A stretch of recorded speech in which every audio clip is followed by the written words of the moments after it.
बेटी हम शर्मिंदा है, तेरे कातिल जिंदा है। बेटी हम शर्मिंदा है, तेरे कातिल को उदाहरणमूलक सजा दो, नांगल की बेटी को न्याय दो, दिल्ली सरकार होश में आओ, दिल्ली सरकार होश में आओ, अपराधियों को जल्द से जल्द कड़ी कार्रवाई करनी होगी। इंकलाब जिंदाबाद, राष्ट्रीय नशाखोरी पर रोक लगाओ।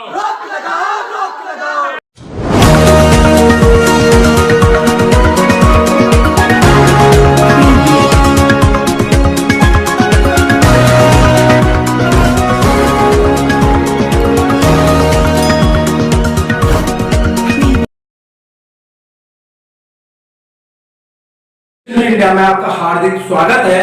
मैं मनोज विटपल। हम बात करेंगे कि देश को आजाद हुए 74 साल लगभग हो चुके हैं। देश के अंदर आज भी जो मानसिकता के जो लोग हैं, उनके दिल और दिमाग में क्या चलता है कि जिस तरीके से अभी जो मनीषा का जो जख्म था वो भर भी नहीं पाया है, उससे पहले मनीषा की तर्ज पर दूसरा केस दिल्ली के अंदर हो चुका है, जो कि भारत की राजधानी है। प्रोफेसर सीमा माथुर जी, आपका नेशन इंडिया में आपका हार्दिक स्वागत है। जय हिंद। मनोज जी बहुत बहुत धन्यवाद। सीमा जी, जिस तरीके से आपने पूरा हाथरस का जो प्रकरण जो देखा, आप हाथरस दिल्ली से चलकर वहां गई थी और आपने देखा कि ये घटना किस तरीके की घटना थी, ये सोची समझी चाल थी। उसी तर्ज पर एक दिल्ली के अंदर और ऐसी जगह जो भारत की राजधानी है, जहां तारीफों के कुलंदे बांधे जाते हैं, और वहां इस जगह ऐसी घटना हो जाती है, तो उसको आप कैसे देखती हैं? देखिए मनोज जी, ये पूरी तरह से इस तरह की घटना है जैसे कि ठीक हाथरस में हुई थी पिछले साल सितंबर में, और अब पहले हाथरस और उसके बाद अब दिल्ली।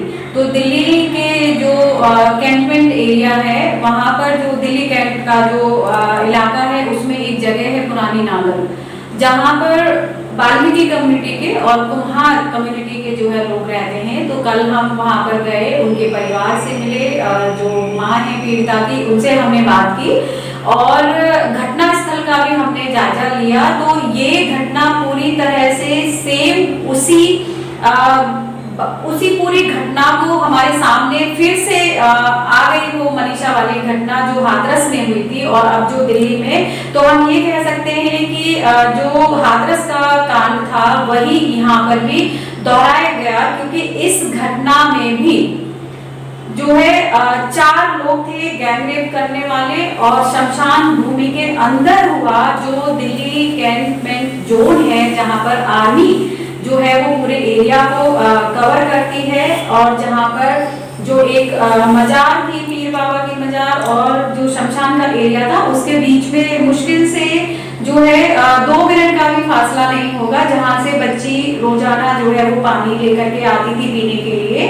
और सबसे आश्चर्य की बात ये थी कि जैसे कि पीड़िता की मां ने बताया कि 11 महीने की जब से बच्ची थी, तब से वो उस मजार पर जो है उसकी साफ सफाई का काम करती थी, कूड़ा बीनने का काम करती थी, और बच्ची जो है वो वहां खेलती थी, जो है उधर भी खेलती थी।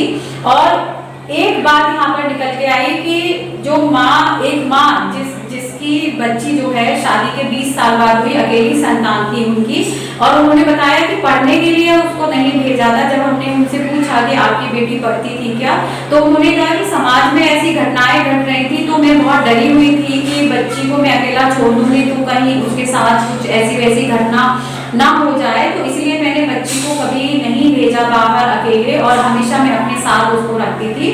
और ये पहली बार ऐसा हुआ था कि मैंने उसको अकेले जो है वो भेज दिया, क्योंकि उसको ठंडा पानी चाहिए था। तो ऐसे बच्चे चले भी जाते हैं पानी लेने के लिए, लेकिन ये जो समाज है इतना असुरक्षित हो गया है कि बच्ची या महिलाएं जो है वो 4 कदम अकेली चल भी नहीं सकती हैं। क्या बाबा साहब ने जो हमको संविधान दिया, कहने को तो हम 21वीं सदी के इस टेक्नोलॉजिकल दुनिया में रह रहे हैं जहां पर बिना किसी भेदभाव के सभी को समान अधिकार है, संविधान सभी अधिकारों को सुनिश्चित करता है। लेकिन आए दिन अखबारों में, सोशल मीडिया में हम रोजाना इस तरह की खबरें देखते हैं जिसमें खासकर जातिगत तौर पर जो है ऐसी अनेक घटनाएं घटती हैं जो पूरी दुनिया के साथ साथ भारत की पूरी आबादी का जो सर है वो शर्म से नीचे झुका देती है, क्योंकि आज भी हम उसी व्यवस्था को ढो रहे हैं जहां पर जाति के नाम पर कुछ जातियों को बहुत दबा कर रखा जाता है। हालांकि संविधान की वजह से वो लोग जो है बाहर आए हैं, निकले हैं, संस्थानों में अपनी उपस्थिति दर्ज कर रहे हैं, लेकिन वही एक मसला है कि ये लोग बाहर कैसे आ रहे हैं, ये लोग अपने आप को ऊपर कैसे उठा पा रहे हैं। तो कहीं ना कहीं ये एक जो खौफ है लोगों के अंदर, समाज के ठेकेदारों के अंदर, कि कुछ लोगों को जो है वो हमेशा नीचे दबा के रखना है और इस तरह की घटनाओं को अंजाम दिया जाता है। सो ये इतनी भयानक घटना है जो पूरी नारी जाति को एक डर के साए में जो है वो फिर से रखने की क्रिया को दोहराते हैं। एक 9 साल की बच्ची, तो आप ऐसे लोगों से मेरा ये सवाल है जो ये कहते हैं कि नहीं माथुर जी, बात निकल के ये आती है कि इस तरीके की जघन्य घटना तो होती है, फिर उसका उजागर किया जाता है, उसको बताया जाता है कि हमने इस तरीके से ये घटना घट गई। पहले क्या था कि कोई घटना घट जाती थी उसको छुपाया जाता था, लेकिन ये तो सरेआम बताया जाता है। बिल्कुल बिल्कुल, आप इस घटना में ही देखिए कि जिन दोषियों ने इस घटना को अंजाम दिया वो शमशान का पुजारी है और उसके साथ 3 अन्य लोगों ने इस घटना को अंजाम दिया।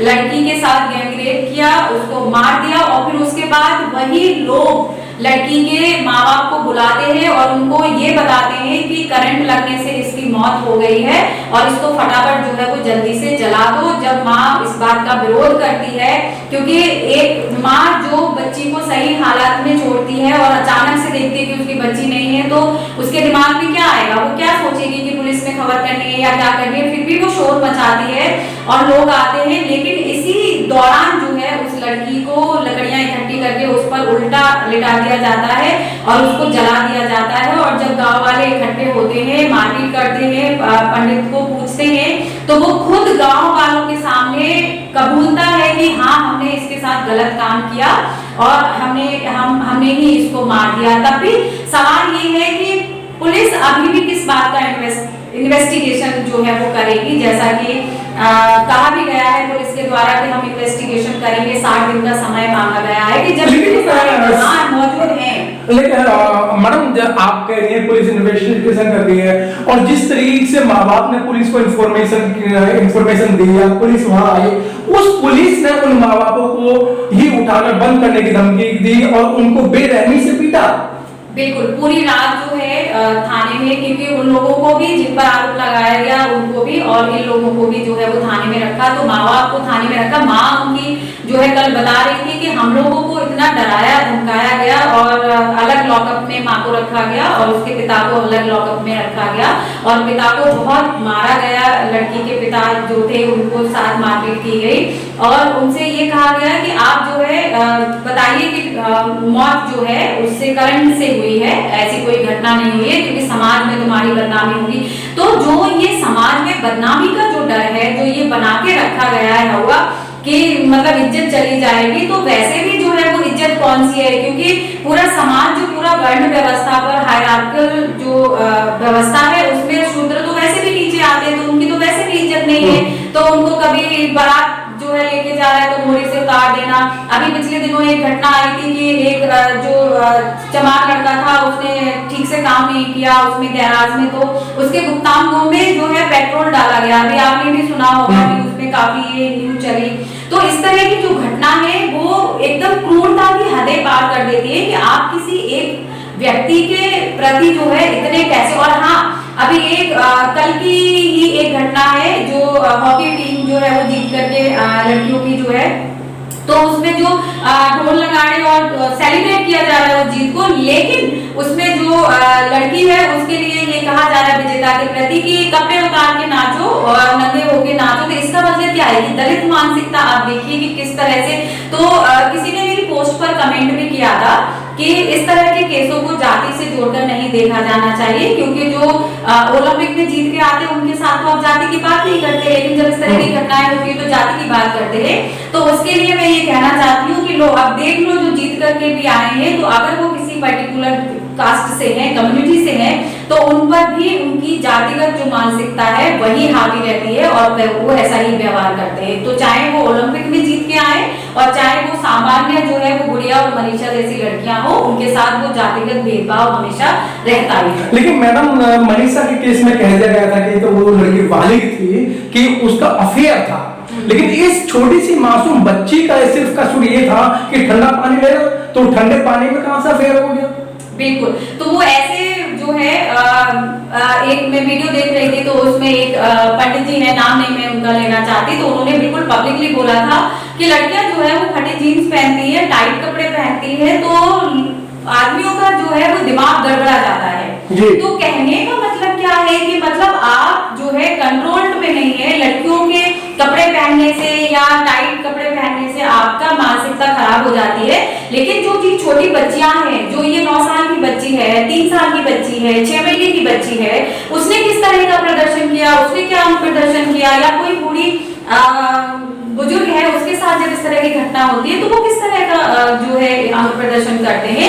तो ये सब जो है वो मानसिकता और जातिगत व्यवस्था का खेल है कि पूरी कम्युनिटी को, पूरे समुदाय को एक लेसन पढ़ाने के लिए ये है कि तुम्हारी ये हिम्मत कैसे होती है कि तुम पब्लिक प्लेसेस में आकर के जो है वो हमारे सामने उठ बैठ सको, हमारे सामने बात कर सको। क्योंकि इस पे मैं एक अभी ये मध्य प्रदेश की एक घटना है जिसमें जो एक परिवार है, परिवार का मुखिया जो है वो आदमी दलित परिवार से है, उसने काम करने से मना कर दिया पटेल के यहाँ पर। तो उसकी जो पत्नी थी वो 6 महीने की गर्भवती थी, 5 या 6 महीने की गर्भवती, उसके साथ बलात्कार किया गया और जो है उसको इतना मारा गया कि उसके पूरे शरीर पर जो है वो नीले नीले निशान हो रहे थे, जो मीडिया में काफी सोशल मीडिया में, मेन स्ट्रीम मीडिया में नहीं, सोशल मीडिया में काफी उसकी वीडियोस आई।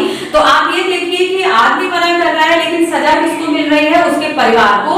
और ये पूरा वहां पर ये अनाउंसमेंट किया जाता है कि अगर किसी और ने हिम्मत की तो उसके साथ भी यही होगा। तो ये जो जातिगत मानसिकता, स्त्री विरोधी मानसिकता है, पूरे समाज पर हावी है और इसको तोड़ने की जरूरत है। इसके लिए हम सबको आगे आने की जरूरत है। लेकिन मैडम बात यहाँ आती है कि फिर कि अगर यही लड़की कोई अपर कास्ट की होती तो आज पूरा दिल्ली जाम होता, चक्का जाम होता। लेकिन आज इस लड़की का या जो मनीषा के साथ जो घटना घटी थी, कोई भी समुदाय जिसे अपर कास्ट कहते हैं अभी तक निकल कर नहीं आया और किसी ने भी ये संवेदना नहीं की कि लड़की लड़की समान होती है, ये इस तरह की घटना नहीं होनी चाहिए।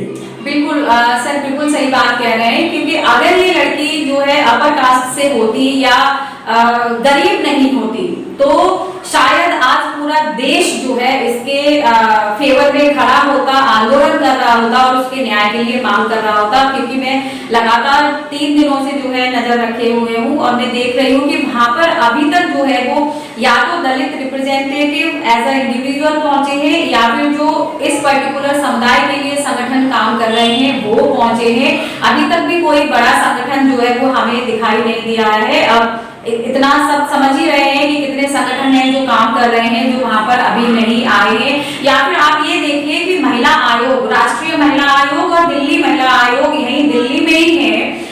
दूसरा ह्यूमन जो राइट कमीशन है, मानवाधिकार, वो भी यहीं पर है। सुप्रीम कोर्ट यहीं पर है, हाई कोर्ट भी यहीं पर है। अभी उन लोगों की तरफ से कोई स्टेटमेंट क्यों नहीं आया है? या फिर हम ये कहें कि जो केंद्र सरकार है उनकी तरफ से अभी तक कोई भी स्टेटमेंट क्यों नहीं आया इस केस पर? सो अगर ये बच्ची जनरल समुदाय से होती, दलित समुदाय से नहीं होती, तो शायद वो आज एक देश की बेटी के रूप में जो है उसके लिए आंदोलन लड़ा जा रहा होता, ना कि उसको दलित बेटी की तरह कहा जा रहा था, जैसा कि निर्भया के केस में हुआ था। निर्भया के केस में पूरा देश खड़ा हो गया था, पूरे दुनिया भर से जो है विभिन्न संगठन उसके फेवर में आए थे। तो उसका भी आप केस देख लीजिए, 2012 में घटना घटती है और 2020 में आके दोषियों को सजा मिलती है। और मनीषा केस में क्या हुआ तो आप देख लीजिए कि ऐसे, और ये सिर्फ 2 ऐसे उदाहरण हैं इस समुदाय से जहां पर सेम घटनाएं घटी है और अभी तक जो है उस पर कोई विशेष कार्रवाई नहीं की जा रही है। तो इसको देश की बेटी, क्योंकि हर एक बेटी, चाहे वो किसी दलित की बेटी है, चाहे वो गरीब की बेटी है, चाहे वो सामान्य कोई बेटी है, वो देश की बेटी होनी चाहिए। तभी हम सब जो है वो बिना किसी भेदभाव के उसके लिए न्याय की मांग कर सकते हैं। और सबसे बड़ा सवाल है कि बेटियां इस देश में अभी तक भी सुरक्षित क्यों नहीं है। तो दिल्ली जैसे शहर में जो देश की राजधानी है और उस राजधानी के अंदर दिल्ली कैंट जो आर्मी के कंट्रोल में है, वहां पर अगर ऐसी घटना घटती है तो दूर दराज के गांव और दूसरे शहरों में तो आप फिर समझ ही सकते हैं कि क्या हालात होंगे या बेटियां कितनी सुरक्षित होंगी। ऐसे बहुत सारी घटनाएं, कठुआ है, सहारनपुर है, बुलंदशहर, आप कितनी सारी घटनाओं के नाम गिनाएंगे। लेकिन जबकि मैडम वहाँ की जो सांसद है वो मीनाक्षी लेखी है, वो भी एक महिला है, उनके भी बच्चे हैं, वहां तो विधायक है वो काद्यान करके हैं कोई। लेकिन आज जो एससी आयोग है उसके मुंह में दही जम चुकी है और मुंह पर टेप लग चुकी है कि अभी तक किसी तरीके से संज्ञान नहीं लिया गया। हम दूसरों की बात क्या करें, जो अपने ही जो आयोग बना रखे हैं। आज तो स्वाति मालीवाल कहीं दिखाई नहीं दे रही जो दिल्ली महिला आयोग की सदस्य हैं, क्योंकि वो ये जो दलित समाज की लड़की, इसलिए वो आगे नहीं आ रहे हैं। शर्मा जी भी हैं जो हमेशा जो है वो बोलती रही हैं इस तरह के केसेस पे। तो मैं वही कह रही हूँ सर कि जो विभिन्न संस्थान है, प्रशासन है, पुलिस है, सरकार है, उन सबको जो है इस तरह की जो घटनाएं हैं उनके लिए आगे आना पड़ेगा और लॉ एंड ऑर्डर को मेंटेन करते हुए दोषियों को कड़ी से कड़ी सजा देनी होगी। क्योंकि ये एक ऐसा समय है जिसमें दोषियों को किसी भी तरह का भय नहीं है। आप देखिए, घटना को अंजाम देते हैं और फिर पेरेंट्स को इन्फॉर्म भी करते हैं और पूरा एक सीन क्रिएट करते हैं कि कैसे बच्ची वहां पर आई, कूलर से पानी लिया उसने, वाटर कूलर से, और तार जो है, मैं कल गई तो वो पूरा इंसिडेंट देखा कि तार निकला हुआ है और पूरा उसको पुलिस के जो टेप होता है जिससे पूरा बाउंड कर दिया गया उस एरिया को। और हद तो तब है सर, उसी के पास एक बड़ा सा डस्टबिन रखा हुआ है और उसमें शराब की बोतलें पड़ी है, कम से कम 20-25 बॉटल्स हैं जिसके मैं फोटो निकाल के लाई हूँ कल। और वो उसके पास ही बहुत सारा जो है खाने पीने का सामान, जो प्लेट खाली इस तरह से कर देते हैं। तो कहने का मतलब ये है कि इस तरह की जो घटनाएं होती है वो प्री प्लान्ड होती है और घटना को अंजाम देने के बाद किस तरह से प्लानिंग करके सबूतों को नष्ट करने की साजिश की जाती है। सो इस तरह की घटनाएं जो इंटरसेक्शनल भी है और जो है एक पैट्रियार्कल मानसिकता के साथ जो है ये दर्शाती है कि इस तरह की घटनाएं खास करके दलित समाज की लड़कियों के साथ हम कुछ भी कर लें, कोई भी जो है इसमें आगे नहीं आएगा और हमें किसी तरह का कोई डर नहीं है। तो ये खौफ जो है सजा का वो लोगों के अंदर से खत्म हो चुका है। इसलिए इस तरह के जो लोग हैं उनके लिए यही कहा जा सकता है कि वो इंसानी रूप में भेड़िए हैं, दरिंदे हैं, जिनको समाज में जिंदा रहने का कोई हक नहीं है। और एक बात और सर मैं कहना चाहती हूँ कि ये भी सुनने में आया कि जो ये जिसने क्राइम किया है, जो पंडित है वहाँ का, उसने अभी 10-15 दिन पहले ही अपनी बेटी का विवाह किया है। तो आप ये देखिए कि एक तरफ वो अपनी बेटी की शादी कर रहा है, दूसरी तरफ एक छोटी सी बच्ची की जो है वो अपनी हवस का शिकार बना रहा है। तो ये कैसी दोयम मानसिकता है कि आप घर में जो है क्या अपना रूप दिखाते हैं और बाहर आप जो है वो क्या हो जाते हैं। सो दोहरी मार यहाँ पर, गरीबी भी है यहाँ पर और यहाँ पर जातिगत जो है वो भेदभाव भी है। ठीक है, बहुत बहुत धन्यवाद। धन्यवाद sir. Press the bell icon on the YouTube app and never miss another update.